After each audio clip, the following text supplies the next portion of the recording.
आप सभी को नमस्कार। मेरा नाम अभिमन्यु है। मैं कक्षा 8वीं का छात्र राजकीय पूर्व माध्यमिक विद्यालय गलजवाड़ी से हूँ। सबसे पहले आप सभी को योग दिवस की हार्दिक शुभकामनाएं।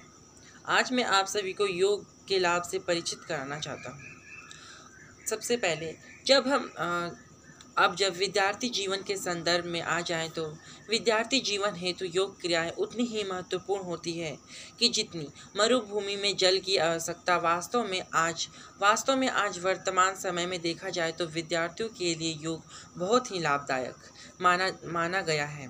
इससे विद्यार्थियों के मन मस्तिष्क में स्थिरता आती है और विद्यार्थियों को अपनी पढ़ाई में ध्यान केंद्रित करने में भी पूर्ण रूप से सहायता मिलती है। योग के चमत्कार को तो पूरी दुनिया ने स्वीकार किया है। इसलिए इसी वजह से दुनिया के अधिकांश देशों में योग शिक्षा को अनिवार्य किया गया है। योग विशेषकर छात्र के लिए आवश्यक है, क्योंकि छात्र जीवन ही भविष्य तय करता है और वैसे भी योग तो सभी को समान रूप से लाभ प्रदान करता है। इसलिए योग का अभ्यास तो सभी को करना चाहिए।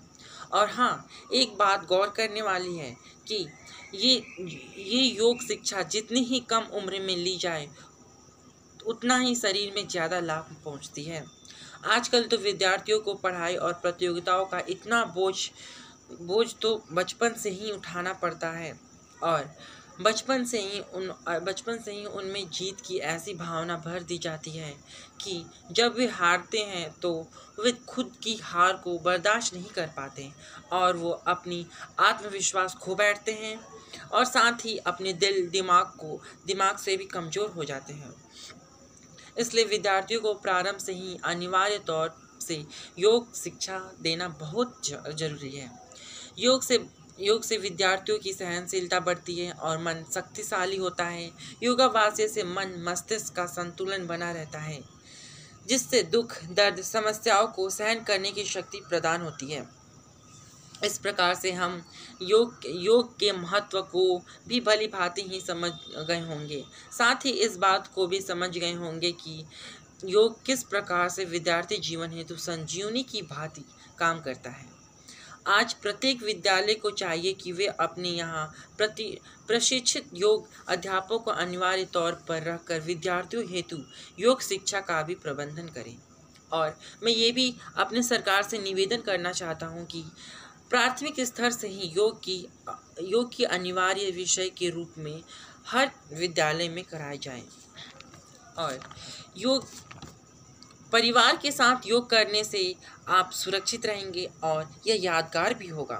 इस समय तो परिवार के साथ ही योग करना चाहिए। योग एक ऐसा रास्ता है जिससे आप अपने लक्ष्य को प्राप्त कर सकते हैं। अगर आप स्वस्थ हैं तो आपसे भाग्य वाला इंसान और कोई नहीं है, क्योंकि यह दुनिया दुखी है और आप खुश हैं तो समझ लीजिए आपके पास सबसे बड़ा खुशी है। पैसा मैटर नहीं करता, हेल्थ बहुत ज़्यादा इम्पोर्टेंट है। अगर आपका हेल्थ अच्छा होगा तो आपका माइंडसेट भी अच्छा होगा। उसके लिए योग कीजिए। किसने रोका है? आप रोज़ सुबह योगा कीजिए। अगर आप नए हैं तो 20 से 25 मिनट रोज़ ही योग में समय दे सकते हैं। योग जीवन का रास्ता है। धन्यवाद।